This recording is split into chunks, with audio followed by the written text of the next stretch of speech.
Hey, what is up, guys? So, I know what you're already thinking. This list is a tad bit dated, but this is something that I actually do come back to as a fun deck from time to time at locals.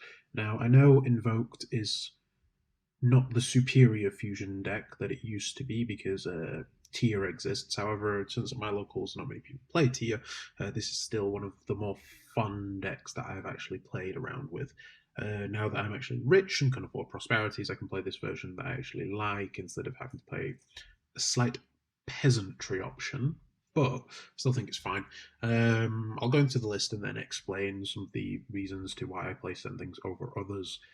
So to start off with, the obligatory 3 Alistair, 3 Ash Blossom, 3 Ecclesia, 1 Fleur-de-Lis, 2 Maximus, 1 Aerial, 3 Nibiru, 1 Beast, 1 Dragon, 1 Call by the Grave, 3 Invocation, 3 Magical Meltdown, 2 Nydia's Servant, 2 Nightbeam, 3 Pot of Prosperity, 3 Shaddoll Fusion, Terraforming, 2 Talents, 1 Dogmatic Punishment, 2 Infinite Impermanence, and 1 Schism. So the reason why we actually play this as the ratios for the main deck is, to start off with, 3 Ecclesia is amazing in the main. Like, you have to play 3 Ecclesia in this because it is a free summon and you want to open up multiple Dogmatica stuff.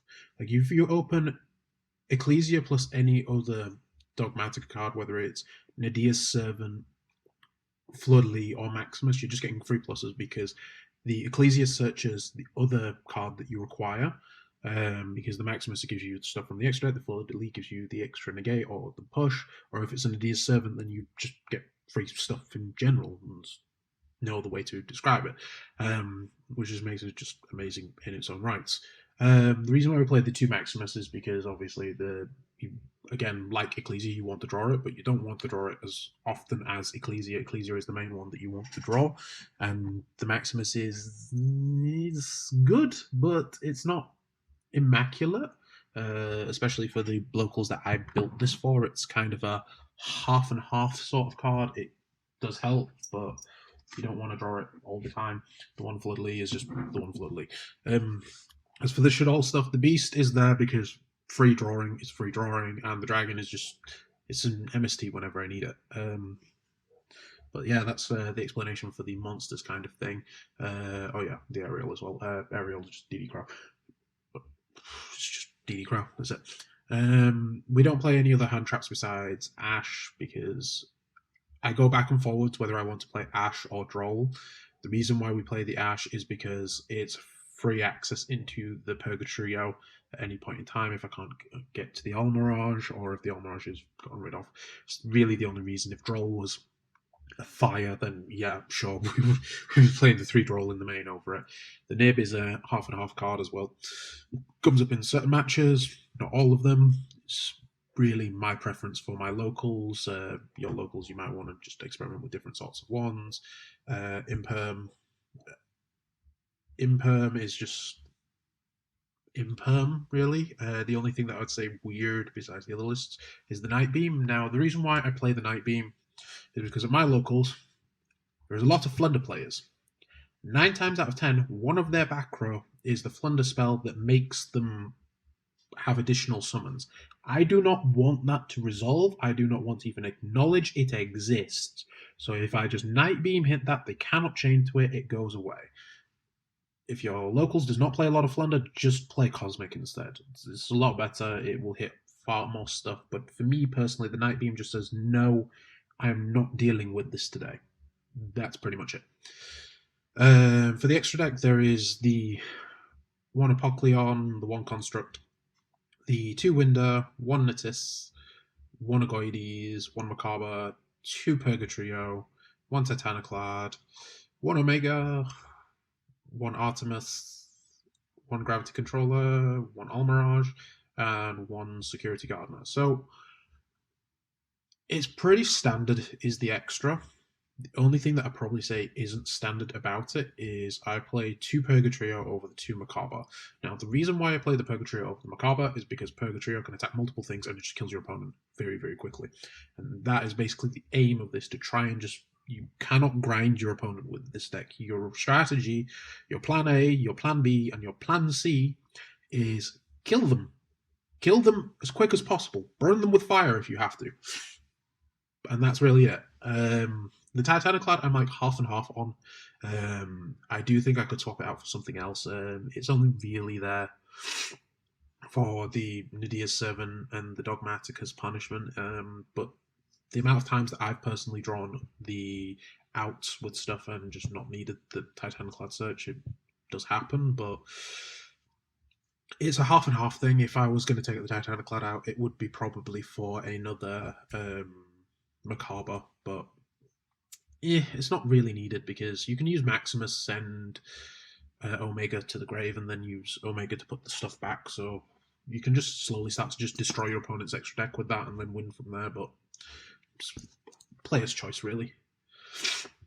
And then into the side deck, 3 Lanzia, 1 Pank, 2 Droll, 3 Lightning Storm, 3 Super Poly, and 3 There Can Only Be 1. Now, the reason for the Lanzias, again, flu matchup, that's it. No other reason, it's just flu. The Pankratops is just Pank because it's just useful at all times. Droll is for when my ashes aren't needed as much. I just side the Drolls in instead. I am tempted to take out the Pank for the 3rd Droll and try and find a way to main the Pankratops, but I think, to be honest, if I actually invested in the cash tier Fenrir's, they would just be in the main, but I'm building this based around what I actually own, and I just don't own that stuff. The Super Poly, it does come up. It does in certain circumstances. The amount of times that I have Super Polyed away my opponent's stuff with a Shaddoll, it just happens quite a lot.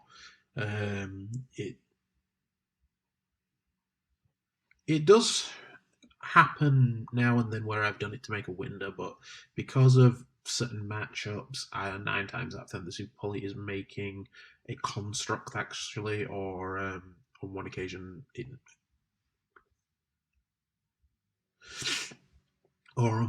I have normaled the Alistair and they've had the Super Poly and Invocation in hand, so I Super Poly their thing to make Agoides or any of the Invoked fusions, and then Invocation into anything else that I need. So it does come up, it doesn't.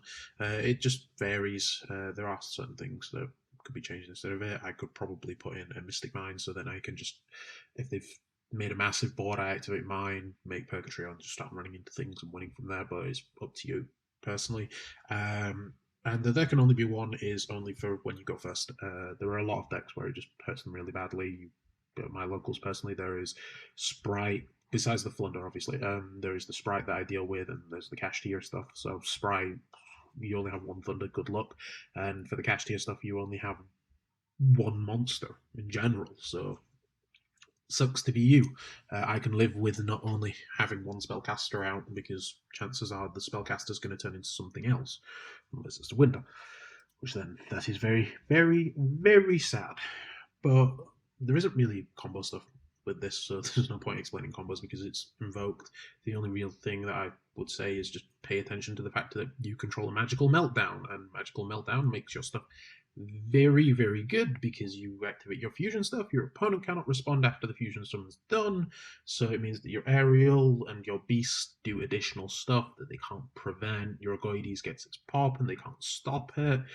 When you make a construct, it gets its free send. Again, they can't stop the construct stuff. And that's really it, to be honest. This is actually the going. I should have probably stated this at the start, but I have come first numerous times with this. This was more when Bradford Locals was still a thing. But since that hasn't happened in a while, we kind of put this on the back burner, so it doesn't really exist as much. It's still fun. At the end of the day, it's invoked, and a lot of stuff can be changed into it. You could literally just do the old-fashioned strategy of, I'm just going to play an unholy amount of hand traps, like in the olden format where they played 3 Reaper, 3 Gamma, 3 of everything. Then you just walk into it, which has worked before. Don't get me wrong.